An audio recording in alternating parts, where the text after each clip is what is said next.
gleicht eben dadurch in die höchste Verbindlichkeit.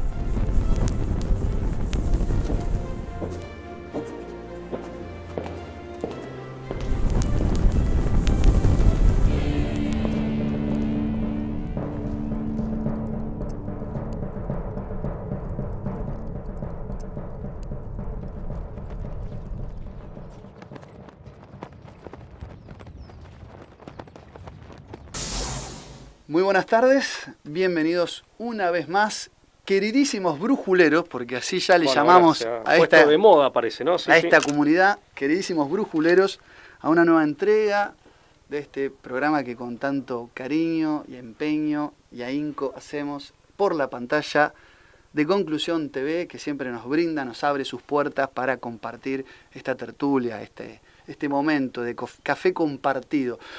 Este programa lo hacemos Pablo Dávoli, un gran amigo, Lucas Carena, quien les habla. Nos consagramos siempre a la Virgen de Schoenstatt para encomendar esta tarea de reflexionar, de compartir y de intercambiar. Sí, es la idea, parte de ¿no? dejar algún tema planteado y que, bueno, una cuestión y que después cada uno saque sus propias conclusiones. Efectivamente. Bien. Bueno, buenas repercusiones de los últimos programas, siempre agradecemos que compartan, que, bueno, le pongan me gusta si les gusta lo que hacemos y que lo hagan Circular, difundir, circular. Viral ya sería como una pretensión, sí. ¿Viste? Que lo hagan viral. Maximalista. Iba a decir viral, bueno, si se hace viral mejor. Mejor, por Pero supuesto. cuanto más alcance tengamos, bueno, esto nos ayuda a crecer y bueno, y a generar una verdadera plataforma de brujuleros comprometidos con la realidad, con la lucha cultural, por las ideas. Así que bueno, agradecido siempre por, no solamente por mirarnos, sino también por hacérselo ver a otros. Totalmente. Hacerles padecer a otros similar flagelo. Sabes que a veces cuando me lo dicen, yo por ahí me pasa que hay gente que dice, no, porque yo veo la brújula, y bueno, hay peores formas de perder el tiempo, ¿no? Claro. Pero bueno. Evidentemente las hay, porque si no nadie las vería. Pablo, bueno, una de las aristas que tiene esta crítica cultural sobre los momentos posmodernos, posthistóricos, de cierto progresismo que ya hace años que viene calando en ciertos sectores del ámbito de la cultura. Que todo lo pone en cuestión, ¿no? Que todo lo pone en cuestión, exactamente, y que abarca por distintos frentes, pero con una lógica similar. Es el denominado movimiento animalista. Entonces, un poco la idea, la propuesta para hoy es hacer una crítica filosófica, no de cualquier manera y no así tirada de los pelos, sino yendo a las fuentes del libro Liberación Animal de 1975 de Peter Singer, que es un poco el pope, el gurú, o el que más ha dedicado una filosofía, una reflexión filosófica al tema del animalismo, a favor, ¿no? De los derechos de los animales. Antes de abordar y hacer una crítica, plasmar una crítica, que esperemos sea ampliada por quienes nos están viendo, quiero hacer dos cuestiones preliminares, dos advertencias preliminares para evitar objeciones que puedan llegar a redundar en falacias de falsa oposición o de falacias de falsa dicotomía. Es decir, bien, criticar al animalismo, por supuesto, es de perogrullo decirlo, no es estar a favor del maltrato animal. Por supuesto. Pero algún desavisado, algún distraído puede creer que criticar a los que defienden de manera o desde esta postura a los animales, desde un animalismo militante, criticar a ellos es decir que uno tiene desprecio por la vida animal o indiferencia, cuanto menos. De hecho, esto no es así. No es así, lo dejamos de la misma manera aclarado. Digo que criticar al feminismo no es estar en contra de las mujeres o de la mujer, ¿no? Por supuesto. Lo dejamos debidamente aclarado y de hecho hago propia, y creo que hablo por dos también, la famosa frase de Schopenhauer, de Arthur Schopenhauer, el filósofo alemán, cuestionable por otros aspectos, pero al menos para nosotros en esto muy buena frase, sí. Que decía que en definitiva quien no quiere a los animales no puede ser buena persona. Y lo compartimos, no solo desde la razón, sino también desde la pasión, desde el corazón. Pero bueno, distinto es esta ideologización a la que Ambos vamos a tenemos hacer. mascotas y nos gustan, digamos, los Totalmente. animales, nos rodeamos, ¿no? Sí, nos gustan incluso los animales salvajes. Salvajes, o sea, hemos tal cual. viajado para ver, para estar en contacto Apreciarlos con animales. directamente. Tal cual. efectivamente. Bueno, y la segunda posible objeción que podría redundar en falacia de falsa dicotomía es que criticar al libro de Singer, al movimiento animalista en sus distintas dimensiones, no necesariamente implica estar en contra de toda persona que por opción y convicción en algún momento de su vida haya dejado de comer productos de origen animal o cárnicos, o hacer una crítica a todo el veganismo y a los vegetarianos. Tampoco vamos a ir por ahí. No es que estamos también yendo contra todo aquel que libremente lo pueda hacer, y está bien que lo haga por opción personal. Bueno, y por las razones que tenga. Y las razones que tenga, de índole religioso, ético, bueno. Lo que fuere, de preferencia dietaria. Gusto. Sí.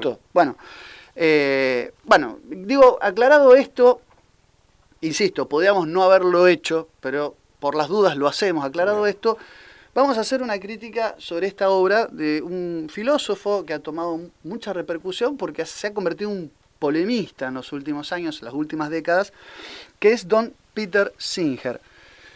Peter Singer él es de origen australiano, nació en Melbourne, en Australia, y es de padres judeo-vieneses que emigraron a Australia en el año 1938, cuando Austria se anexa a Alemania, y los padres, por su origen, se ven obligados a irse de Austria y van a Australia, y el joven Singer se forma en Australia en su juventud, pero luego va a estudiar a la Universidad de Oxford, en Inglaterra, donde toma contacto con las ideas del utilitarismo inglés. James Mill, John Stuart Mill, el mismo Jeremías Bentham, las universidades de Oxford eran muy estudiados, y Singer va a tomar postulados claramente derivados del utilitarismo. Sí, aparte está en el núcleo ideológico de la anglósfera, por así decirlo. Exactamente. O sea, el utilitarismo Esto inglés... de la anglósfera es muy significativo. Sí, está buena la expresión, ¿no? Sí, muy buena. Está en el núcleo ideológico del modo de vida, digamos, anglo-norteamericano, de la ecúmene anglosajona, o como se le quiera llamar. Efectivamente, es decir, primera cuestión, porque no todos los que adhieren al animalismo han leído a Singer, no tienen por qué hacerlo tampoco, pero mejor sería que lo leyeran.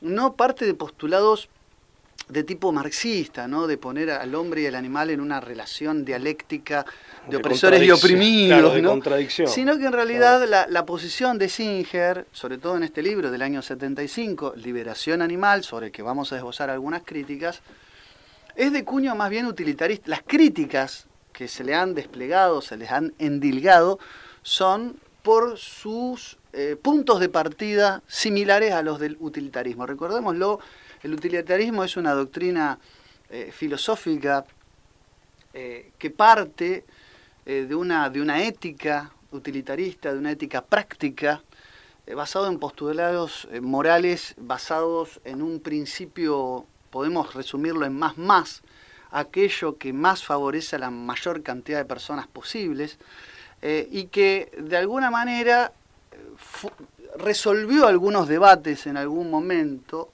permitió, es una posición ético-filosófica vinculado a esa anglósfera de corte liberal. Para algunos recae en cierto relativismo, porque no hay un fundamento, sino que el utilitarismo pone... Sí, es pragmático, ¿no? Porque es consecuencialista. Exactamente. Ahora vamos a hablar del consecuencialismo de este. Pero efectivamente. Y está conjugado, vos decías está conjugado con un, en cierto sentido lato de la expresión, o sentido bien amplio de la expresión, con un cierto hedonismo, ¿no? Porque en realidad tiene que ver con la sensación, con el sentirse bien, claramente, con lo que sensorialmente me hace sentir bien, valga la redundancia, más. Mayor cantidad de gente que se sienta lo mejor posible o que experimente esta sensación de bienestar. Fíjense que la idea de bien común términos políticos y jurídicos desaparece y aparece la idea de bienestar. Y por contrapartida, menos, o sea que la menor cantidad de gente se sienta lo menos mal posible. Claro. Entonces, está como conjugado con un cierto hedonismo, insisto, en un sentido muy lato de la expresión, muy sensorialista, muy de bienestar o malestar. Absolutamente, no. De hecho, es una cosa así. Las críticas que se han esbozado a la obra general de Singer, no solo a Liberación Animal, son de ese cuño, de esa índole. Él hace un hedonismo a la Lucrecio más que a la Epicurio, pero claro, un hedonismo al fin. Lo que me hace sentir bien sería claro, casi sensorial. Que aparte vamos a dejarlo en claro, o sea, no necesariamente, y aquí formulamos nuestra crítica, no necesariamente lo que me hace sentir bien, me hace bien. Claro, exactamente. Pero bueno, ahí va uno de los tópicos de todo esto.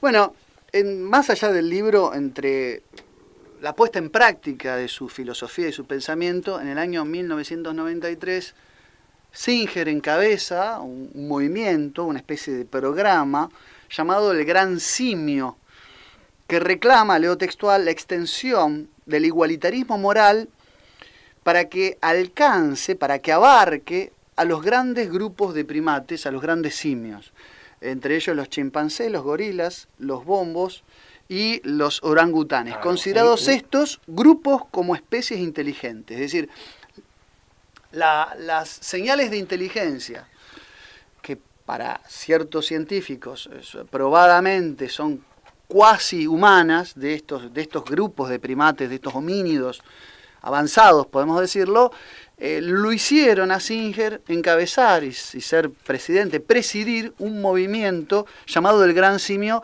que pretendía extender de igual manera que tenemos derechos humanos a estos grupos animales. Sí, hay toda una proyección jurídica. Generó mucha polémica. Muchos dicen que lo hizo más para tener repercusión pública, porque es un polemista. Bueno, no habría que descartarlo. Singer ha adherido a temas como aborto, a la eutanasia, todos temas a los cuales hay grupos conservadores que se han expedido en contra, entonces con esto siempre generó y buscó antagonizar en algunos aspectos que le han dado repercusión pública. Entonces también se les ha criticado que él ha buscado tener visibilidad polemizando en algunos temas que son sensibles, que dividen a la sociedad, ¿no es cierto? Sí, que son altamente polémicos. Lucas, también detrás de todo esto, o desde atrás de todo esto, se insinúa un cierto tufillo bastante fuerte, por cierto, de evolucionismo darwiniano, ¿no?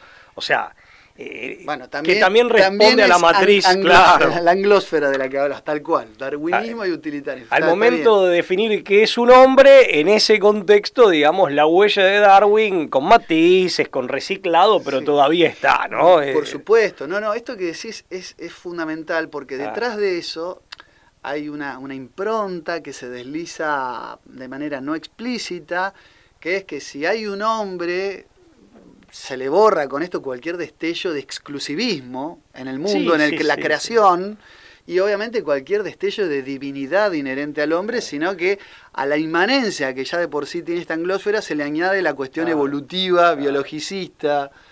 Desaparece, digamos, la chispa divina, el roaj en arameo, ¿no? El lugar exclusivo del hombre dentro de esa creación, que es compleja, variopinta, pero donde el hombre tendría un lugar de privilegio en tanto único y irrepetible. El elemento metafísico, que aparte acá es interesante, yo antes lo citaba Schopenhauer. Schopenhauer, el elemento metafísico, va más allá del hombre, desborda al hombre y llega, casi llegando a una suerte de panteísmo, casi, no sé si el casi no está de más, pero bueno, en definitiva, eso en el pensamiento alemán, digamos, es bastante común.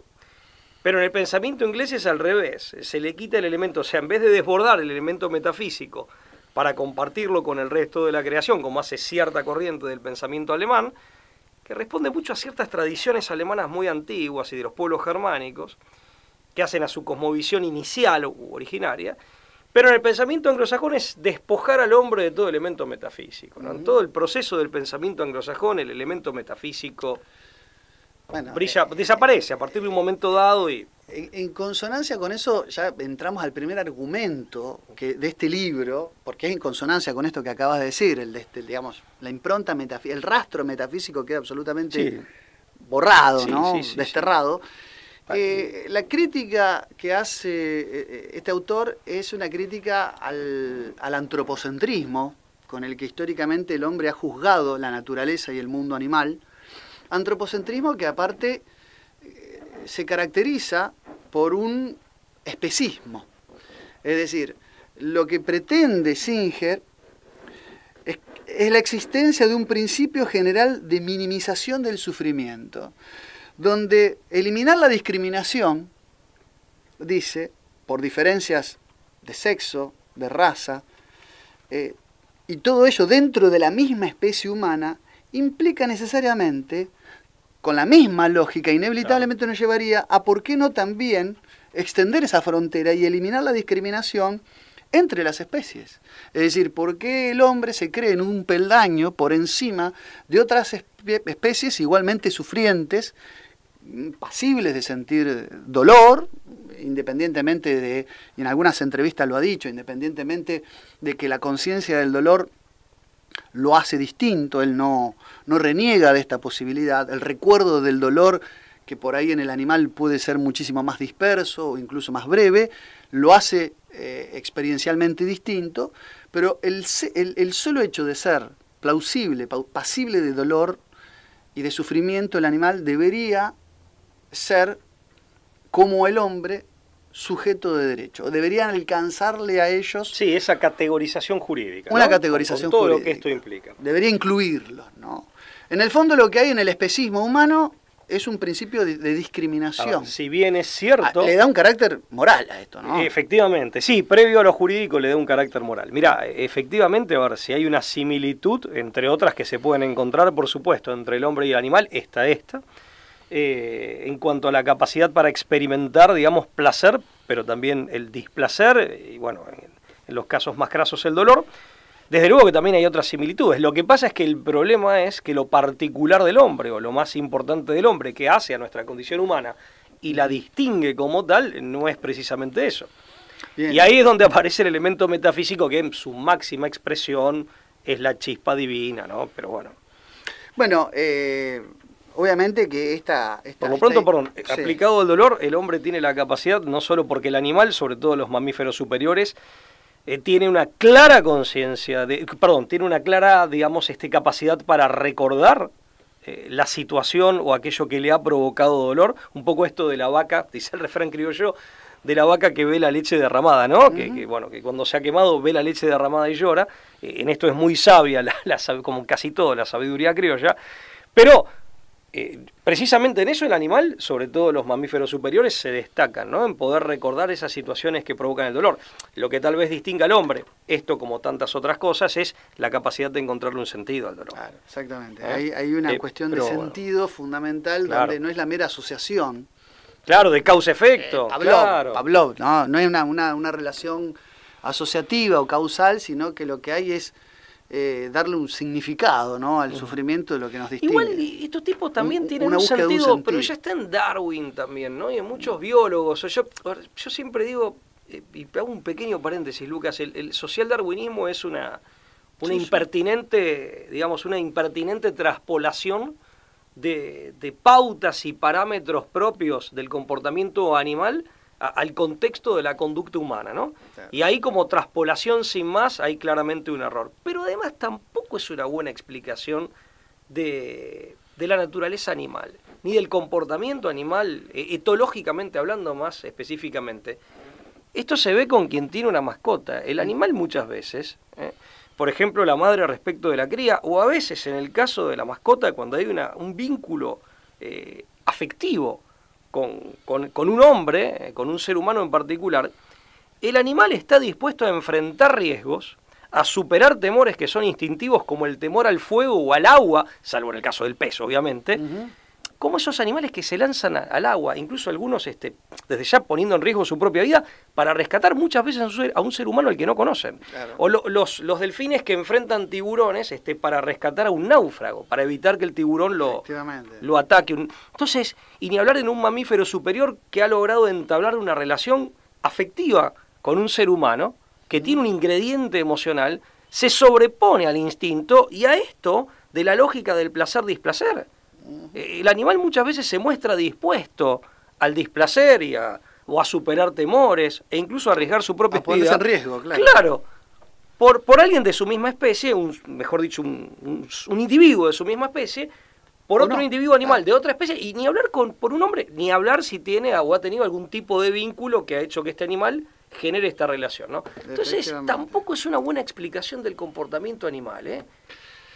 Eh, En esto, perdón, un paréntesis también, cito a Conrad Lorenz, etólogo, premio Nobel, austro-estadounidense, Sí. para que lo lean, ¿no? Del siglo XX ya.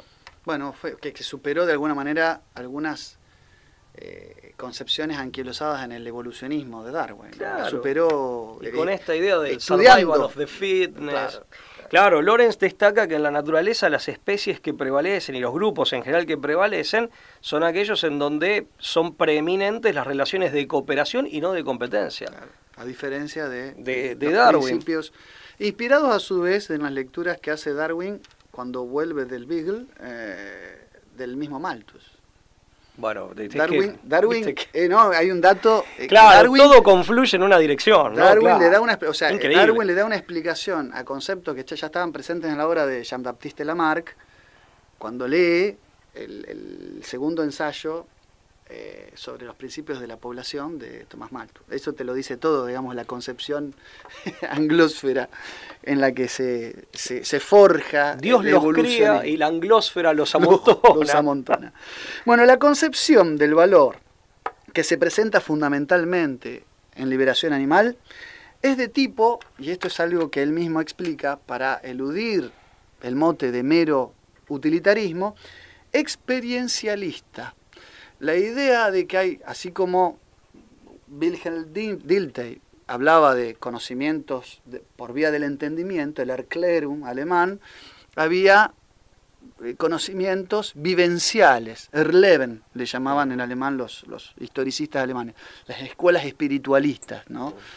Pero bueno, más allá de esta distinción que hace Dilthey, básicamente la idea de la que parte Singer es de que esta experiencialidad nos permite, sin ser de tal o cual otra especie, y saber cuándo y detectar cuándo y qué cosas hacen sufrir un animal. Por lo tanto, la privación de hacerlas, de llevarlas a la práctica, es de índole claramente moral y no puede ser la especie un paliativo para evitar el sufrimiento de aquellas especies.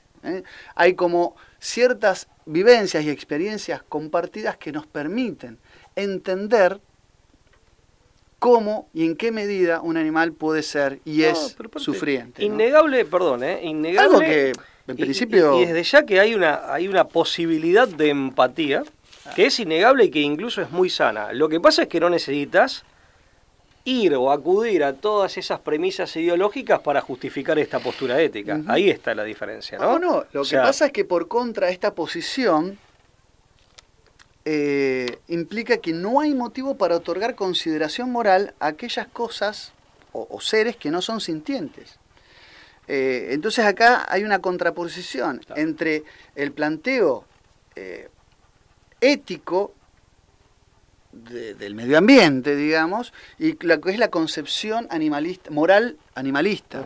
El medio ambiente preserva, por ejemplo, desde una perspectiva de responsabilidad, porque depredar los bosques o las especies vivas, destruir la biodiversidad, en última instancia vuelven a ser malas a largo plazo contra el propio hombre. Sí. Hay un antropocentrismo en esta posición. Singer vendría a ser una postura que contrapone a esa visión del planteo ético ambientalista y le da un carácter directamente moral al obrar en favor de la liberación animal. Esto lo lleva, por ejemplo, a poner posturas, y de hecho lo dijo en una conferencia, dice, prefiero un experimento con un embrión humano que con una cobaya. Lo dijo en mayo del año 2002 en una entrevista. Es decir, esto de lo sintiente y no sintiente... Bueno, aparte también hay un error, ¿no? Porque el embrión humano, el Nasciturus también en principio es sintiente, pero bueno, sobre todo a partir de la conformación del sistema nervioso, ahí está el primer error en el que cae. Igual podemos criticar el parámetro, más allá de cómo lo aplica, exactamente, ¿no? el criterio. varios puntos para criticar a esta posición. Bueno, básicamente ese es el nudo gordiano, Sí. el eje sobre el que desarrolla toda la argumentación. Por una cuestión de tiempo no podemos abordar todos y cada uno de los aspectos de liberación animal. Pero acá hay, por lo menos yo apunté 4 o 5 puntos de los que hay que tener cuidado. El primer punto es la concepción panteísta, por extensión, en la que se cae con este animalismo a ultranzas, acérrimo. Hay detrás del pensamiento de Singer una suerte de idolatría por elementos que forman parte de la naturaleza, en detrimento de un orden, de un ordenamiento, donde el orden natural obedece a una jerarquía que incluye elementos metafísicos. Un poco ya lo dijimos al principio de esta conversación. Igual es un panteísmo materialista, ¿no? O sea, es una Sí, cosa... sí. Me refiero con panteísmo a atribuirle al orden natural y a la madre tierra y a rasgos idolátricos, justamente, de adoración. Adorar a lo mundano, ¿no? Sí, no es un... Claro, efectivamente. Yo lo que aclaro es que, obviamente, al hablar de eso de panteísmo materialista, desde luego que es una contradicción. Creo que ellos lo que hacen es, justamente, le propinan el tributo de la adoración a algo que es pura materia y que ellos conciben en términos de pura materialidad, ¿no? Obviamente estaba jugando con las... Lo aclaro porque si no me decís, pero como una contradicción, bueno, eso es, vos lo decís muy bien cuando decís es idolátrico. En definitiva es tributarle una adoración a algo que en el fondo para vos mismo no es más que materia, incluyendo al propio hombre. Yo lo pienso desde este punto, podrán compartirlo o no, los que nos están mirando, la idea de que ese combate al antropocentrismo, que nosotros también podemos criticar un antropocentrismo que entroniza a la diosa razón de una manera exacerbada, por contra lleva a minimizar al hombre y ponerlo como un elemento más dentro de un todo, dentro de lo que el hombre forma una parte, ¿no? Es decir, un todo que se divide y donde el hombre es un eslabón más de un conjunto que está puesto como en el centro. Es decir, la naturaleza es lo que importa independientemente, quitarle cualquier tipo de gobernabilidad al hombre sobre el entorno natural que tiene, ¿no? Es una mera consecuencia. Sí, también negarle un poco esta atribución de calidad o de rey de la creación que viene, digamos, es bíblica. Exactamente. O sea, no hay una creación del que el hombre debe gozar, disfrutar y también tener una responsabilidad. Pasa que también viene, vos dijiste el igualitarismo, es un defecto muy marcado y una suerte de prejuicio muy marcada en el pensamiento moderno, ¿no? De que aquello que es bueno y que es solidario, necesariamente es en relaciones de horizontalidad y de indistinción. Eso es muy isonómico, muy de la modernidad. Como si hubiera un atributo de humildad, ¿no? Y quitarle un matiz de arrogancia a la relación entre el hombre y el animal. Tenemos que tener una relación horizontal e igual, de igual a igual. Toda verticalidad desde esta perspectiva se presenta como pecaminosa o por lo menos como sospechosa o hipócrita. Ese panteísmo lleva al segundo postulado que yo apunté humildemente, que digo como crítica, que es un igualitarismo y una democracia ecológica. Sobre la base del sufrimiento como elemento principal de la liberación animal. Acá hay una cuestión que es interesante, ¿no? Que es la idea esta de que, la persona es sujeto de derecho porque también es sujeto de obligación. Claro. El animal, así como al animal no lo puedo obligar, no lo puedo convertir en un ser provisto de obligaciones, es por esa misma razón por la cual no puede ser sujeto de derecho. En todo caso, puede estar dentro de las obligaciones que el hombre asume para preservar, para cuidar debidamente. Lo que acá es, en ese igualitarismo extremo, en esa democratización absoluta de todo como supremacía moral de lo igual, de lo indistinto incluso. Acá hay una indistinción entre el reino animal y el reino del humano. Sí, y toda distinción es sospechosa, como mínimo es sospechosa, desde esa perspectiva. Claro. Y más si esa distinción implica cierta relación de verticalidad. hay cierto discurso claro, progresista tal cual. que combate cualquier tipo de verticalismo, como bien decías. Uno de los principales condena... responsables para mí de esa manera de pensar es Rousseau. Bueno, también esto es muy russoniano, ¿no? La idea del buen salvaje. El buen salvaje es un hombre desprovisto, despojado de toda cultura. No en vano esto de buen salvaje, no es una figura que nunca se materializó, nunca existió, ¿no? Sí. Que es el hombre en un estadio precultural. El hombre nunca existió en semejante estadio porque en el hombre lo natural es hacer cultura. El salvaje inocente es un estado de animalidad para Rousseau prácticamente. Claro, él ve que la cultura como algo posterior, está bien, en algo, claro, encima es a lo sumo un mal necesario.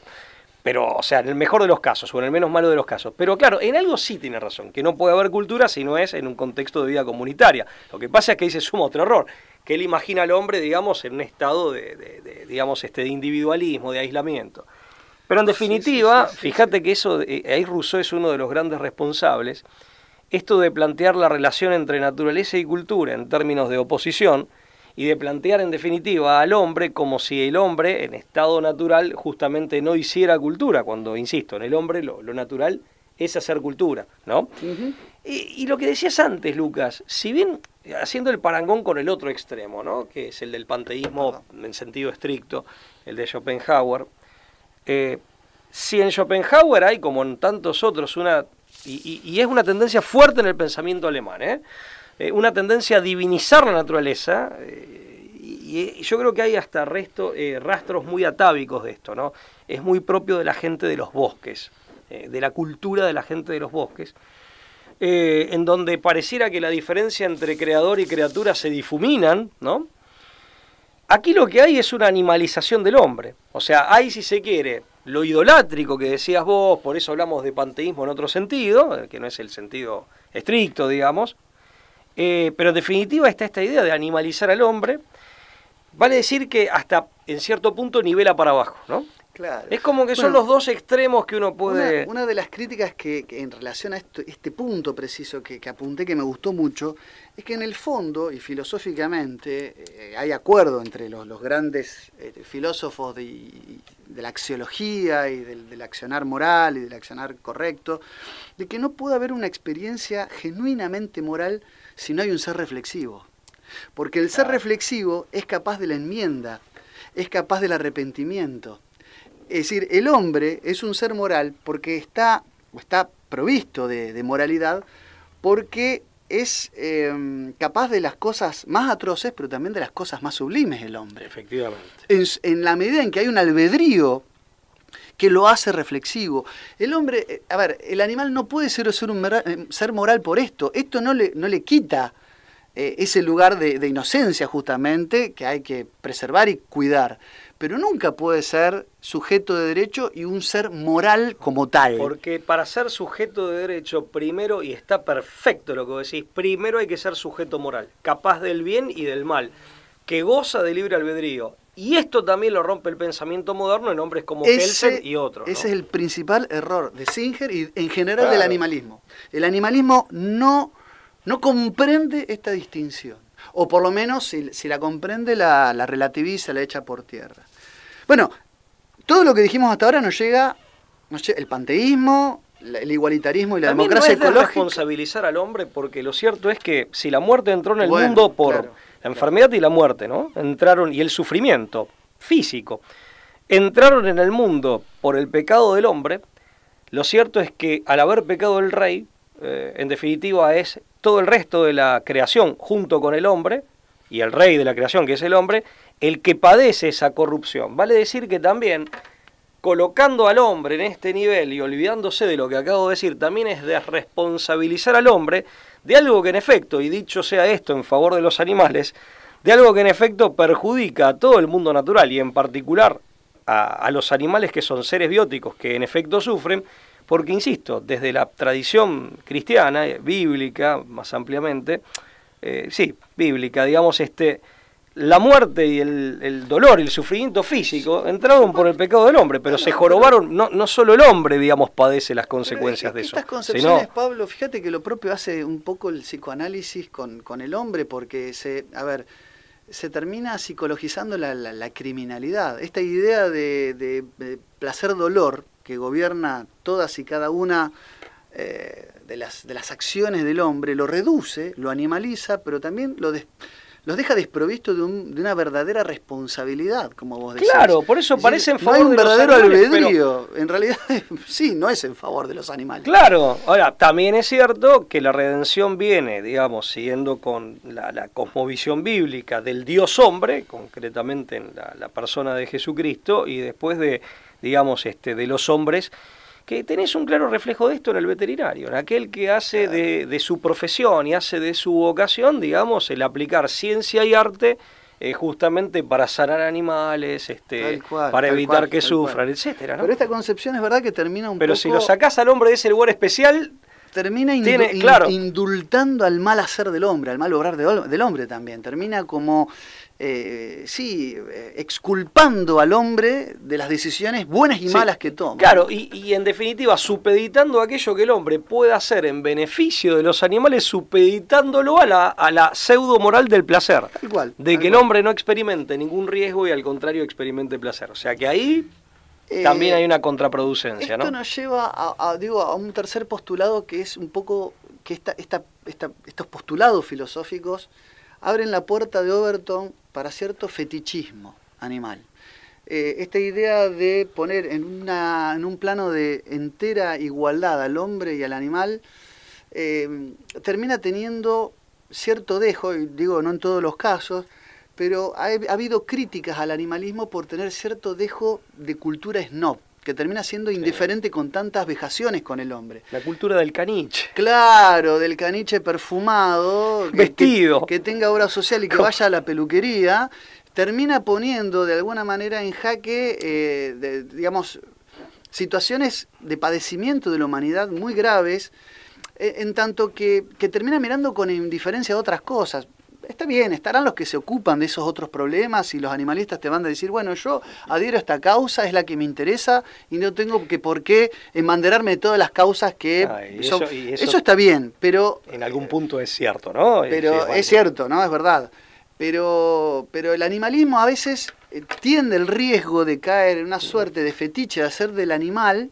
Sí, yo a lo del fetiche me refería a lo del caniche, que aparte le haces vivir una vida que no es natural para el animal. Que hasta cierto punto también, en su antinaturalidad, puede ser lesiva para el propio animal. Por supuesto, por supuesto. Es decir, tenerlo perfumado, digamos, por ejemplo, los gatos que les cortan las uñas y que se sabe que las uñas del gato cuando rasca libera feromonas, donde después se huele a sí mismo, claro, se desnaturaliza por razones estéticas, lo pelás, le cortás el pelo y muchas veces el animal sufre una inhibición por esto. Exactamente. También de algún efecto físico, bueno, si hay veterinarios. Está bien, los veterinarios podrían ser una voz autorizada, pero digo, ese fetichismo también hay un riesgo con esta perspectiva igualitaria en el cual se puede recaer. Un desvío también de energías, ¿no? Un desvío, vamos a plantearlo así, de energías sociales cuando de pronto sí puede haber, digamos, problemas que exijan la misma o incluso mayor atención. Lo que pasa es que ahí también hay una jerarquización de problemas que también es ajena a este tipo de mentalidad, ¿no? Pero bueno. Es decir, por eso también una cultura snob. Hay gente que tiene todo tan resuelto que se preocupa, bueno, por los animalitos, y lo cual está bien, pero hay muchos problemas por resolver, ¿no?, en este mundo. Bueno, hay una de las críticas que se esbozan, tiene que ver con esto.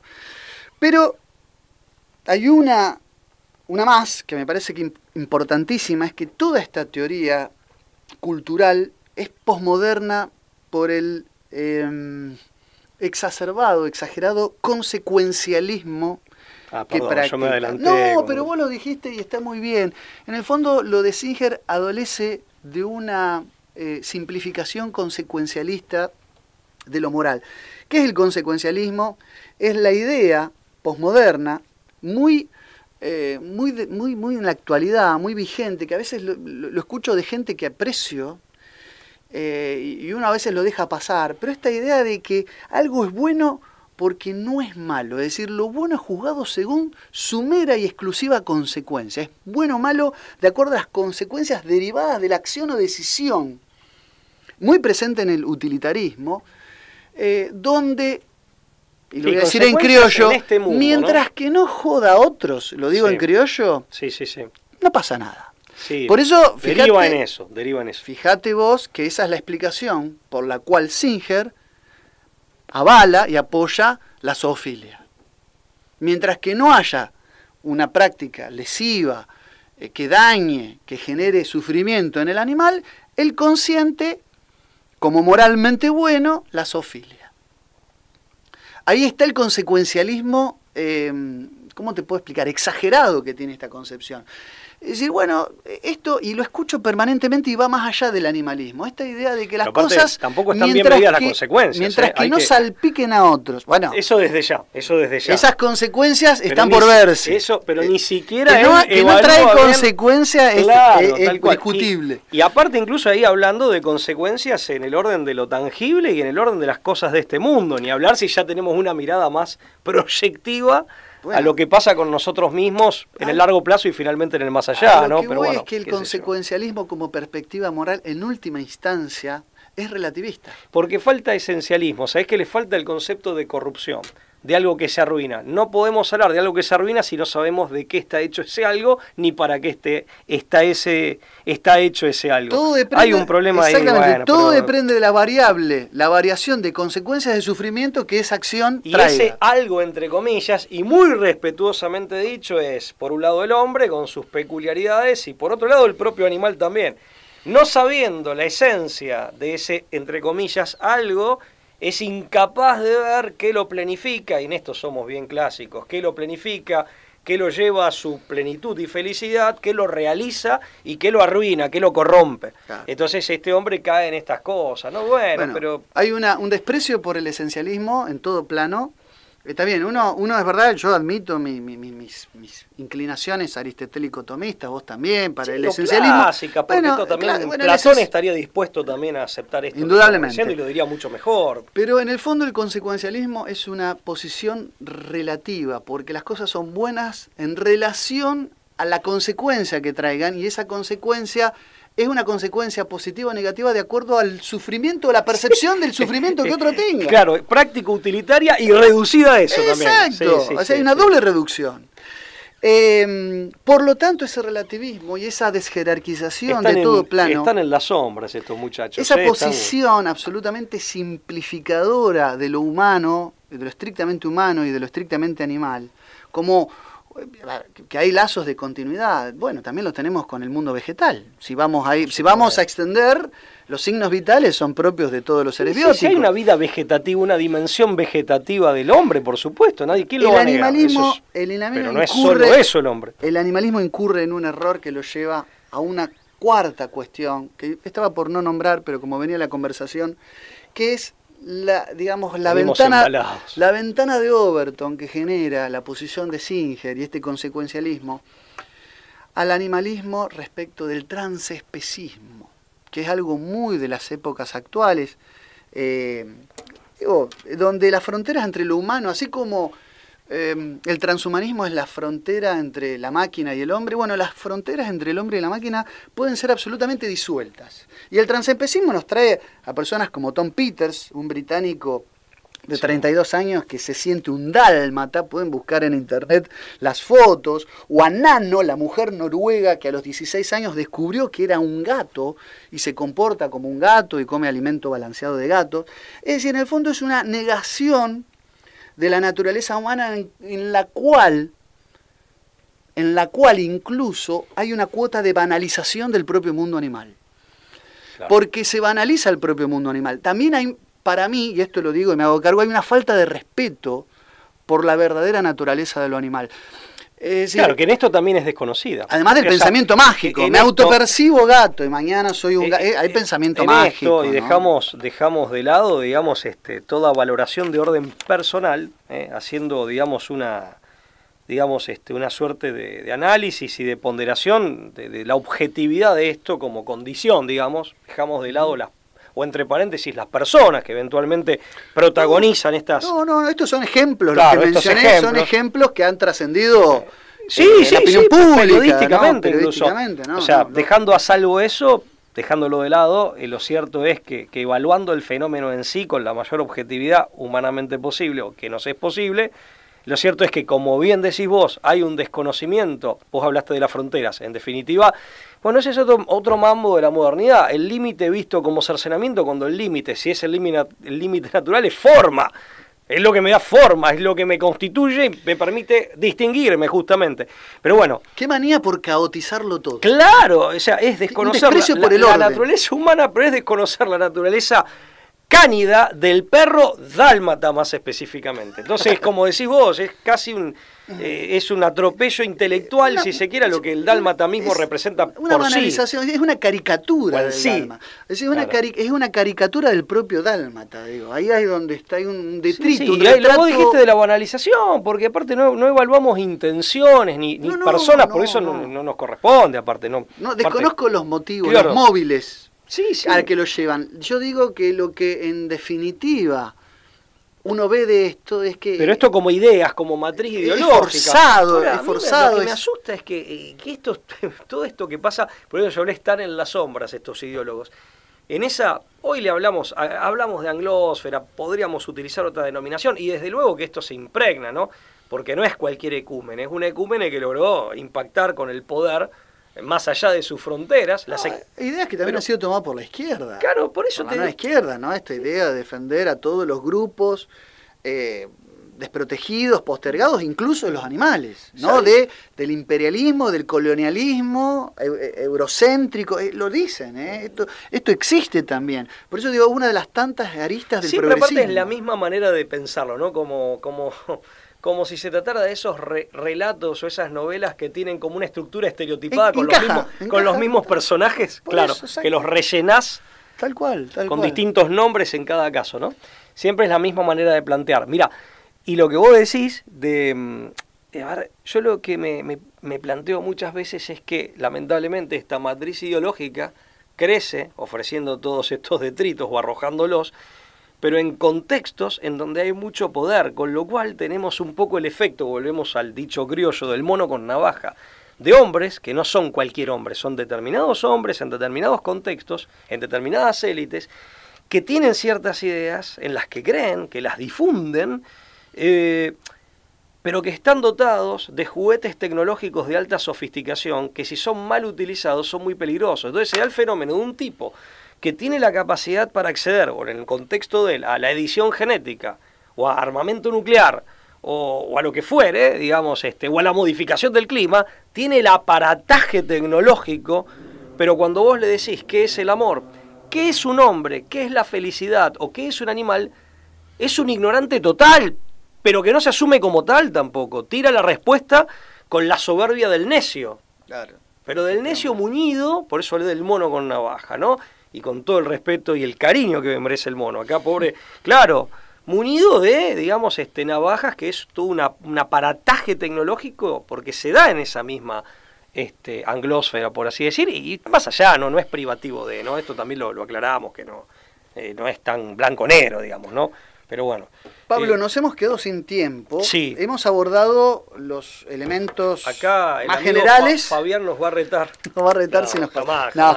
Siempre nos recibe bien. Y nos hemos podido disponer de este programa a diestra y siniestra como hemos querido, así que agradecemos siempre la paciencia a los operadores y a la gente que hace posible este programa. Nos hemos quedado sin tiempo, no sin antes recordar que está a la venta tu libro, sigue estando la versión digital, ¿no?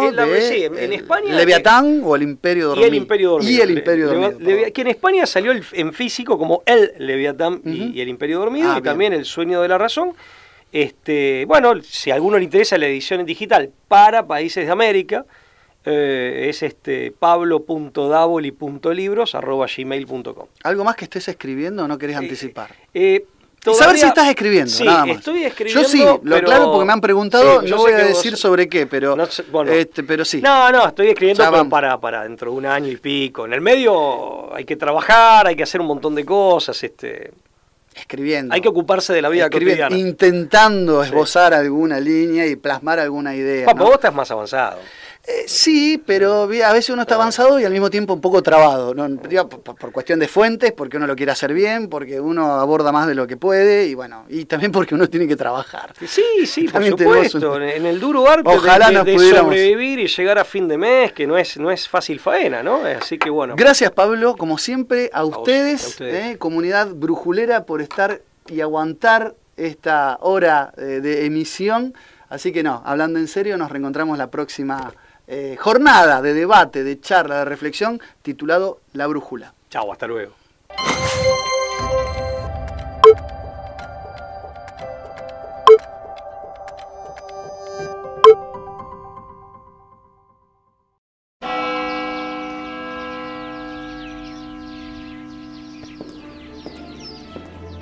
Freiheit gesetzt und zugleich eben dadurch in die höchste Verbindlichkeit.